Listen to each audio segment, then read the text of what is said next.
Hi, this is Dr. Raghurama NK, practicing diabetologist and physician at Sri Vaishnavi Heart Center, BTM second stage, Bangalore. Today is May 17th, recognized as World Hypertension Day. Basically, why we are discussing about hypertension today is the fact that there is the menace of hypertension running across the globe.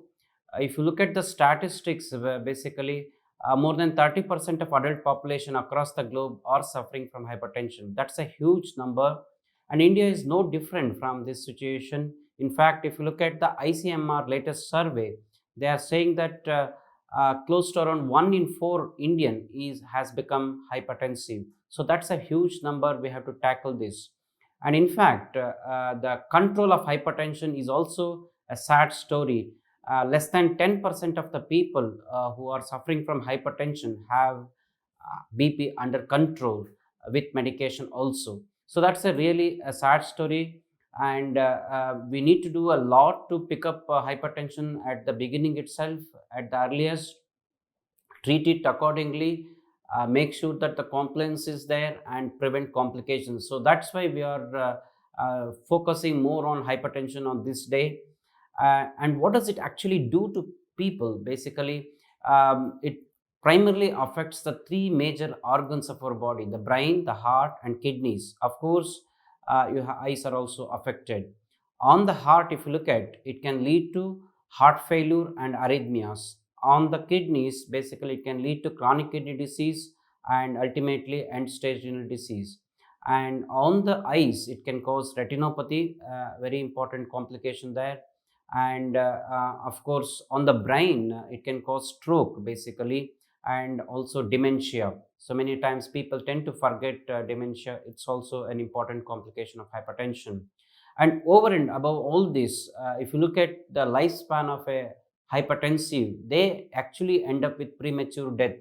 So this is a major problem that can come with hypertension. So if you treat hypertension at the beginning itself with proper medications and lifestyle changes, you are likely to prevent these complications and give a good life to all the hypertension individuals. So, how to recognize hypertension is a next important thing we need to realize, because a lot of people do ask that they do not have any symptoms. So, by and large, if you look hypertension, it is asymptomatic. So, people do not complain any symptoms. That's why there is always a delay in recognition of hypertension, and very few symptoms can come. In fact, the symptoms may be related to the end organ damage, which just I talked about, on the heart or the kidneys or the eyes. If you look at, if there is a heart failure, they come up with the heart failure symptoms. If there is arrhythmia, they can come with giddiness or chest pain. So those are the things we need to realize. It's basically the complications that is bringing the patient to the doctor rather than hypertension per se. So don't wait for any symptoms to come up. Please check your BP. The soon you turn 20 years of age, please keep checking hypertension every year. What we realized in our practice is that in India, a lot of people are getting hypertension at very young age. So you must check your BP once a year at least, starting from the age of 20, and keep checking it with a regular follow-up. How to recognize BP is basically when you come to office or the clinic, we will record your BP. Of course, office BP is the criteria we take. Anything BP more than 140 by 90 is on three subsequent occasions is considered as hypertension. What you can do, basically, most of the guidelines nowadays are recognizing more, giving more importance on home BP monitoring. You can pick up one of the digital BP manometer and keep recording your BP in the morning. At least try to record three readings at home in the morning and take an average of them, and you can show it to your doctor. And most of the times, if the BP is consistently above 135 by 85 on most of the occasions, that is also considered as an evidence of hypertension. And there is also another way that we can do, because many people can have varying levels of BP. So we also do ambulatory blood pressure monitoring. These are the things which are gaining a lot of importance nowadays with the varied change in lifestyle, varied work style. So this is also being employed more and more often. And what we generally do is we will record the BP for next 24 hours with the help of ambulatory blood pressure monitor. And in that, actually, if the BP is consistently, the average is coming more than 130/80, it is also taken as an evidence of hypertension. So basically, there is a role for you also to play in the recognition of hypertension, and also, of course, the role of doctor is also there.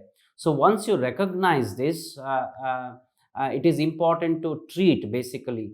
So how do we treat hypertension? So it involves a lot of lifestyle changes from you, and of course medications are there to help you. So two three important things I want to just highlight here regarding lifestyle changes is: look at your body mass index, the weight, and try to reduce weight if you are overweight or obese.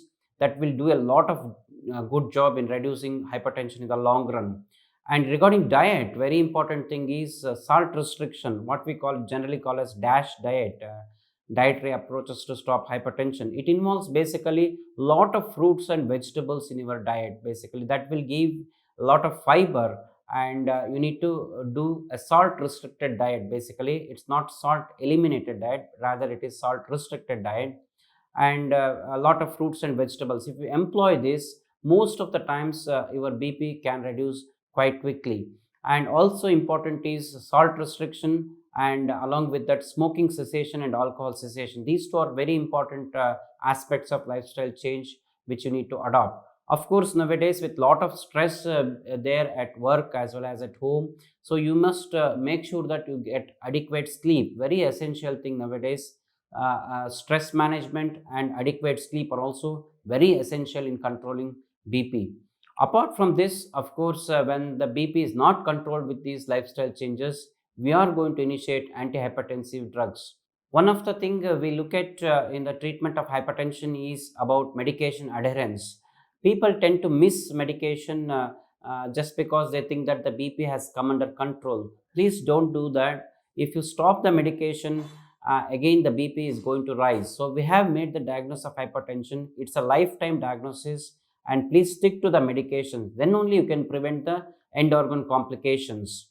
And the last thing I want to just say here is that if a lot of people with hypertension also suffer from diabetes, these two are called as twin epidemics. Particularly in India is a capital of both these twin epidemic.